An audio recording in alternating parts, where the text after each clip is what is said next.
예. 힘드네요, 좀 진행이. 예.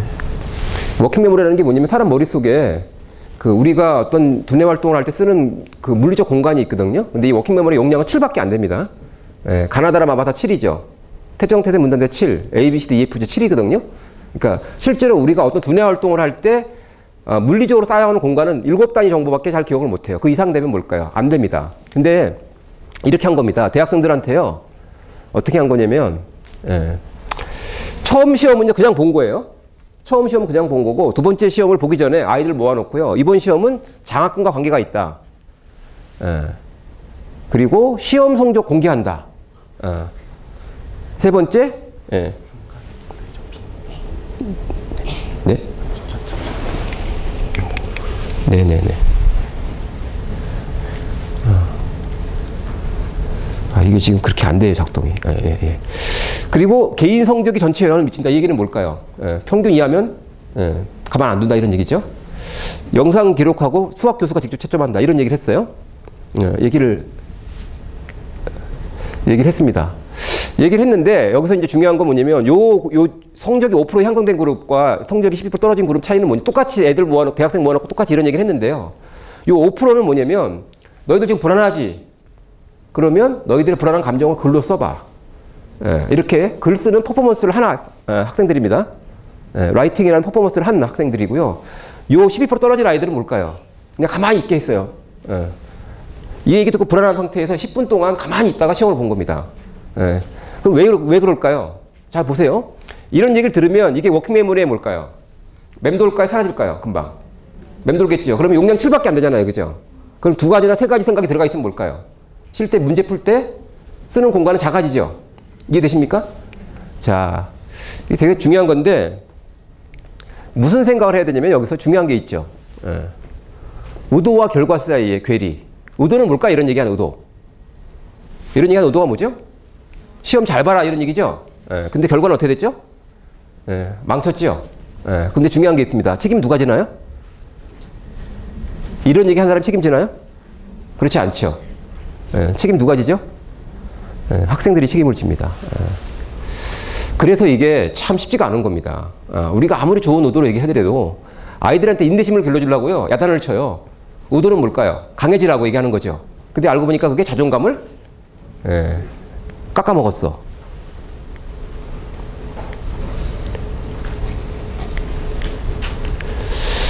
책임의 문제가 있는 거고요. 그 다음에 자 애들 입장에서 억울하겠죠, 그죠?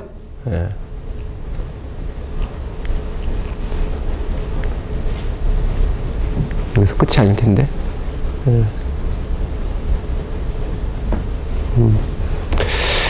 혹시 몬스터맘이라고 얘기 들어보셨습니까? 몬스터맘? 네?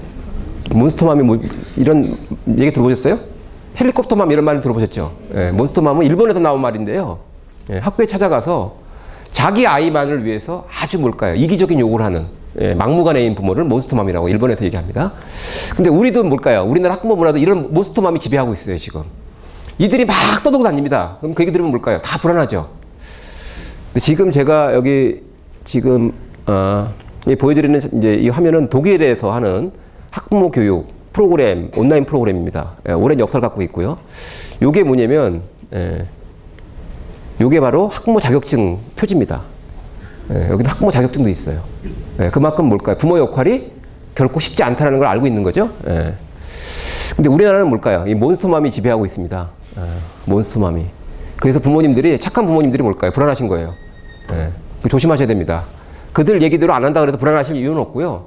자, 지금부터라도 부모 효과에 대해서 깊이 공감하시고 노력하시면 부모 자격을 갖출 수 있다. 이렇게 설명을 드릴 수 있습니다.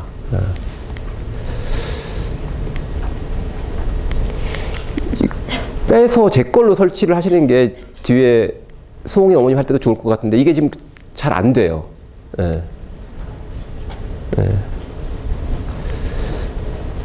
자, 요런 아이가 태어나가지고 공부할 때요. 요까지만 하겠습니다. 한국에 태어나면 이꼴 되는 거죠.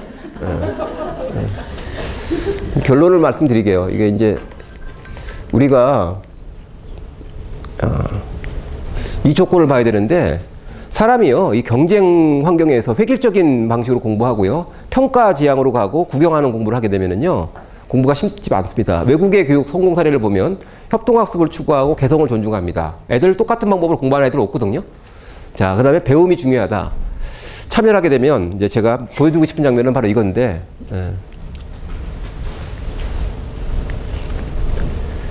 이 아이가 이제 이걸 보시면 될 겁니다. 자, 이 사진을 잘 보세요. 자, 지금 이쪽 사진은 지금 빨간 부위가 지금 움직이는 부위입니다. 두뇌가 잘 활성화되어 있죠. 그러니까 이거는요, 이런 조건에서 아이가, 그러니까 내적 동기도 있고요, 자존감도 뛰어나고, 감정 조절 능력이 있어서 뭘까요? 충동을 안 느끼고요. 이렇게 되면 두뇌가 이렇게 아주 뭘까요? 보시면 돼요. 근데 이제 이렇게 되면 뭘까요? 힘든 거죠. 자, 이런 상태에서는 IQ 200도 소용이 없습니다. IQ 200은 뭐합니까? 머리가 안 움직이는데. 이해되시죠? 근데 어떤 아이는 IQ가 99예요. 안타깝게도. 네. 이거 인식시켰나 모르겠네. 이거 가서요. 이거 그냥 하면 되는 게 아니고, 꽂고 난 다음에 이렇게 한번 이제 되나 보네. 그러니까 실제로 보면 이게 참 중요한 거거든요. 아, 어떤 아이는 머리가 좋아서 공부 잘한다, 이렇게 생각하시는 거 오해입니다. 그 옛날 얘기거든요. 머리는 나빠, 얘가. 근데요, 얘가 머릿속에 뭘까요? 내장돼 있죠. 자존감도 높고요. 감정 조절도 있고, 동기도 좋아. 그리고 뭘까요? 자, 이런 좋은 환경에서 공부를 한다, 예를 들면. 그러면 그때 두뇌가 활성화되는 겁니다. 자, 이런 거라고 생각하시면 돼요. 일상을 사시면서 여기 계신 분들도 뭔가 의욕이 생길 때가 있습니까? 없습니까? 괜히 뭔가 힘이 날 때가 있습니까? 없습니까? 있죠. 그 조건을 말씀드리는 겁니다. 한 사람은 똑같을 수 있어요. 근데 어느 상황에서는 뭐죠? 아무것도 하기 싫죠. 네? 귀차니즘이라고 그럽니까, 그걸? 그럴 때가 있습니까? 없습니까? 그때는 똑같은 사람의 뇌가 아닌 거예요. 어떻게 보면. 다른 사람과 비슷하죠. 그러니까 마찬가지로 그렇게 큰 차이가 있다, 이렇게 보시면 돼요. 자, 근데 여기서 중요한 게 뭐냐면, 이 상태로 아이가 학교를 가고요, 이 상태로 뭘까요? 학원을 가면 문제가 없죠. 자, 이 사진은 뭐냐면 정서적으로 위축된 아동입니다. 이 친구예요. 주로 부모와의 관계에서 갈등이 심한 이런 경우죠. 이 친구는 뭘까요? 그런 게 거의 없는 경우입니다. 그렇게 보시면 돼요. 자, 그래서 이제 여기서 이제 제가 보면 우리 사회는 아이들 공부의 질이 되게 떨어집니다. 그러니까 두뇌 상태가 별로 안 좋고요, 질이 떨어지는 공부를 할 수밖에 없는 상황이다 보니까 양으로 승부할 수밖에 없죠. 양으로 승부하다 보니까 뭘까요? 학교만 갖고 안 되니까 학원이 생긴 거죠. 맞습니까? 그 결과 보세요. 50배, 40배. 아이들 체력 급격히 떨어지고 있는 거 아시죠? 5급 비중이 11%에서 20%로 급증하고 있어요. 소아암 백혈병 협회를 제가 가본 적이 있는데요. 심각합니다, 아이들. 자, 더불어 살기 위해서 세계 꼴찌다. 당연한 얘기죠. 경쟁에 올까요? 장시간 공부를 해야 되니까. 자, 행복지수 엉망이고요. 교실 우연히 충동 살인도 일으키고요. 공부도 못하는 인간 쓰레기라는 말이 엄마 입에서 나오는 상황이 됐습니다. 이거 안 되겠죠, 이대로는요. 자, 요거 말씀을 드리고 마쳐야 될 것 같습니다. 자, 부모님들 잘 보세요. 이런 사람이 있었습니다. 간암 4기인데요. 이 사람이 지금 완치된 상태에 있습니다. 놀랍죠? 간암 4기면 거의 끝난 거 아닙니까? 이 사람 누구냐면 암 환자들한테는 신과 같은 존재인데요. 전세월대학교 병원자 한만청 박사입니다. 이분 얘기를 한번 들어볼 필요가 있어요. 이분이 후배 의사가 진단을 했습니다. 생존 확률은 5%도 안 된다. 이분 얘기가 이겁니다. 가능성이 1% 미만이라고 생각했다는 거죠. 가능성이 별로 없다. 근데 갑자기 이분이요, 패러다임을 바꿨대요. 패러다임을 바꾸니까 어떤 생각이 떠오르냐 하면 이런 생각이 떠올랐답니다. 그러면 생존 확률을 5%라고 한다면 5%는 산다는 거 아닙니까? 그죠? 그럼 누가 5%가 되느냐가 중요하지, 99% 죽는 생각하지 말자는 거죠. 내가 5%가 되면 된다, 이런 얘기죠. 여기서 중요한 게 있습니다. 이걸 개념을 아셔야 돼요. 객관적 확률은 생존 확률이 몇 프로죠? 5%죠. 죽을 확률? 95%죠. 그죠? 근데 중요한 건 난 내가 5%가 되기로 마음을 먹었어, 나는. 그러는 순간 뭘까요? 주관적 확률 몇 프로죠? 100%가 되죠. 이게 성공의 비밀입니다.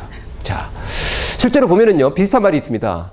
사회적 확률이라는 게 있고요, 개인적 확률이라는 게 있죠. 사회적으로 보면 변호사가 뭘까요? 미용사보다 낫죠. 맞습니까?